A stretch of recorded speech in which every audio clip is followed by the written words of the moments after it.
Okay, hey, hi BookTube. This is Rebecca from Rapacious Reads, and this is my April wrap-up. I thought I would take you outside, and yes, that is snow in the background, because I live in a place in Canada where other Canadians tell each other, at least you don't live there. Thanks, Aurelia. Whoa. What did I read this month? Hey BookTube, this is Rebecca from Rapacious Reads. That's traffic. I'm outside because it's beautiful and spring, though there still is snow, as you saw from the previous clip. So this is my April wrap-up, and I read 6 books, and I was in school for the first week of the month, and I was traveling for the second week, so I'm pretty impressed with the fact that I managed to read 6 books in 2 weeks. Okay, so the first thing is I picked up Spindle, and I picked this up because it was $6 at Indigo, and I needed a book for the train when I was traveling into Ontario. And this is a Rapunzel story, and it's set in the desert, so it's got Arabian Nights sort of vibes, like aesthetics, basically. And it's told from a male character's point of view, not the princesses, so that's interesting. But I found the general plot and makeup of the novel to be mediocre. It's just like standard YA fare. I wasn't into it. But it was written on the corner of Fisher Hallman in Waterloo, so I really enjoyed the throwback to my undergrad days.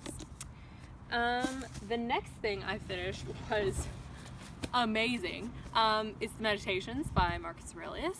And I don't agree with him on everything. I'm gonna make a full review.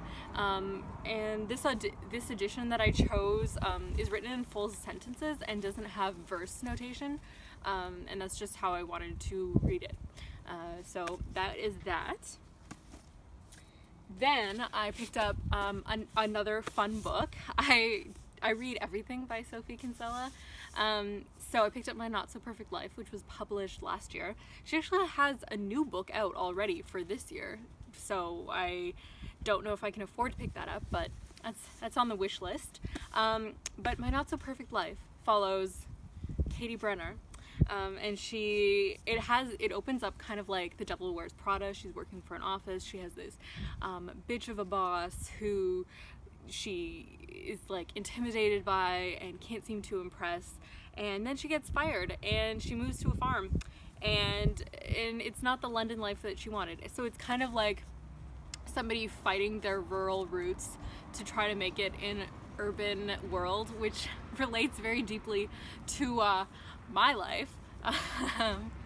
Yeah, so I really like this. It's just like light, fun chick lit, so like don't go in with high expectations, okay? It's just what it is. Love it. Then I read Herodotus, a very short introduction. You know that like small series, they're like 100 pages. And that was by Jennifer Tolbert Roberts. And okay, so my history friend asked me, he's like, is it a historiography? And it kind of is, because it talks about Herodotus being the father of history and inventing the study, and it also talks about how he's not the father of history, about how Herodotus cared about women, and he talked about social issues and that sort of thing, but what people took from it was creating a war monograph, and how maybe we wish that other aspects of Herodotus had influenced the field of history a little bit more. So I found it very interesting. I still have to read the histories though, but it was filling my my need for nonfiction. So like I mentioned in my last video, you know, traumatic life events, and I found that I've been seeking out nonfiction a lot more than fiction, just to avoid emotional turmoil, excusing like all the other light fare that I've been consuming. Okay, so then I read another nonfiction.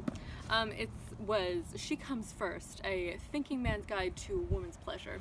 And it's just basically a how-to guide on cunnilingus for men. or lesbian lovers. And it comes from a sexual humanities perspective. It's backed up by a lot of the research that I did in my human sexuality course. So much so that I wonder how lacking the field of sexology is, just because it's the same names over and over again. I feel like we need some new meat in the sex research community, you know? And then I finished the book of poetry Karyotype by Trainor, and I really liked the first third, which was the Karyotype, and then there was this part in the middle that was historical, which I was not a fan of, but you'll see that later. So those are the books I read this month, and I'll see you next month.